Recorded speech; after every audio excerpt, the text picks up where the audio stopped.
ভারত বাংলাদেশ দ্বিপাক্ষিক সম্পর্ক মেরামতিতে তৎপর প্রধানমন্ত্রী তারেক রহমান। বাংলাদেশের স্বরাষ্ট্রমন্ত্রীর সাথে বৈঠক ভারতীয় হাই কমিশনার প্রণয় বর্মার। বৈঠকে দুই দেশের নিরাপত্তা ও পারস্পরিক স্বার্থ সংশ্লিষ্ট বেশ কিছু গুরুত্বপূর্ণ ইস্যু নিয়ে আলোচনা হয়। 2024-এর আগস্ট মাসে শেখ হাসিনা সরকারের পতন হলে বাংলাদেশের প্রশাসনিক দায়িত্ব গ্রহণ করেন মোহাম্মদ ইউনূসের নেতৃত্বাধীন অন্তর্বর্তী সরকার। ক্ষমতায় বসেই বাংলাদেশের অন্তর্বর্তী সরকার একে একে ভারত বিরোধী বিভিন্ন পদক্ষেপ গ্রহণ করতে শুরু করে। ফলে ভারত বাংলাদেশের দ্বিপাক্ষিক সম্পর্ক একেবারে তলানিতে গিয়ে ঠেকেছিল। আর দেশের প্রধানমন্ত্রীর পদে বসেই সেই সম্পর্ক মেরামতিতে তৎপর হয়ে উঠলেন তারেক রহমান। গত রবিবার ঢাকায় বিদেশ মন্ত্রকে বাংলাদেশের বিদেশমন্ত্রী ডক্টর খলিলুর রহমান ও বিদেশ প্রতিমন্ত্রী শামা ওবায়েদ ইসলামের সঙ্গে সৌজন্য সাক্ষাৎ করেছিলেন বাংলাদেশে নিযুক্ত ভারতের হাই কমিশনার প্রণয় বর্মা।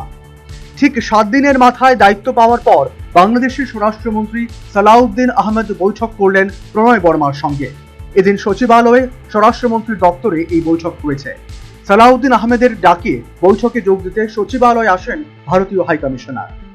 জানা গিয়েছে, বাংলাদেশের ভারতীয় হাই কমিশনার প্রণয় বর্মার সঙ্গে এই বৈঠককে সৌজন্য সাক্ষাৎ বলা হলেও দুদেশের সীমান্ত, ভারতের তথ্য প্রযুক্তি ক্ষেত্র, ভারতীয় দূতাবাসের নিরাপত্তা, বাংলাদেশকে ভিসা প্রদান সহ গুরুত্বপূর্ণ বেশ কয়েকটি বিষয় নিয়ে আলোচনা হয়েছে।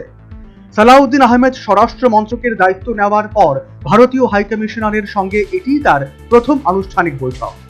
বৈঠকে দুই দেশের নিরাপত্তা ও পারস্পরিক স্বার্থ সংশ্লিষ্ট বেশ কিছু গুরুত্বপূর্ণ ইস্যু ছাড়াও দুই দেশের সীমান্ত পরিস্থিতি নিয়ন্ত্রণ, সীমান্তে চোরাচালান রোধ নিয়ে বিস্তারিত আলোচনা হয়েছে। আলোচনার অন্যতম একটি বড় অংশ ছিল বাংলাদেশের সাধারণ নাগরিকদের জন্য ভারতীয় ভিসা প্রদান প্রক্রিয়া। ভিসা প্রাপ্তিতে বিদ্যমান সমস্যাগুলো সমাধান করে কিভাবে এই প্রক্রিয়া আরো সহজ ও দ্রুততর করা যায় সেই বিষয়ে স্বরাষ্ট্রমন্ত্রী ভারতীয় হাই কমিশনারের দৃষ্টি আকর্ষণ করেন। ভারতীয় হাই কমিশনারও দুই দেশের বন্ধুত্বপূর্ণ সম্পর্ক বজায় রেখে নিরাপত্তা ও সেবা প্রদানের ক্ষেত্রে সহযোগিতার আশ্বাস দেন। এদিন প্রণয় বর্মা বলেন, উচ্চ পর্যায়ের বৈঠকে বাংলাদেশ ভারতের ঐতিহাসিক সম্পর্কের ভিত্তিতে বহুমাত্রিক সম্পর্ক আরও শক্তিশালী করার আগ্রহ প্রকাশ করা হয়েছে। পাশাপাশি একটি গণতান্ত্রিক, প্রগতিশীল ও অন্তর্ভুক্তিমূলক বাংলাদেশ গঠনে ভারতের সমর্থনের বিষয়টিও তুলে ধরা হয়েছে।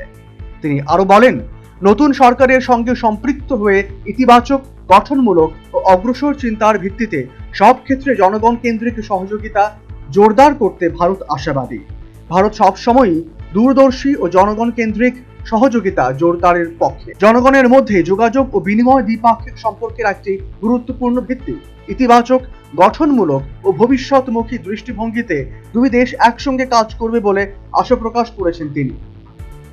উল্লেখ্য, বাংলাদেশের প্রধানমন্ত্রীর পদে তারেক রহমান বসতেই বদলে যাচ্ছে ভারতের সঙ্গে সম্পর্কের রসায়ন।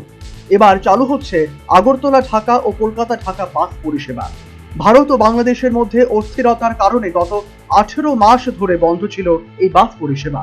সব ঠিক থাকলে আগামী শনিবার থেকে পুনরায় চালু হতে চলেছে এই বাস যাত্রা।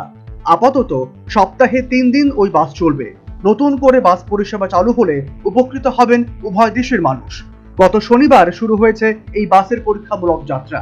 আগরতলার কৃষ্ণনগর ডিপো থেকে একটি বাস ঢাকা পর্যন্ত পরীক্ষামূলক যাত্রা করে।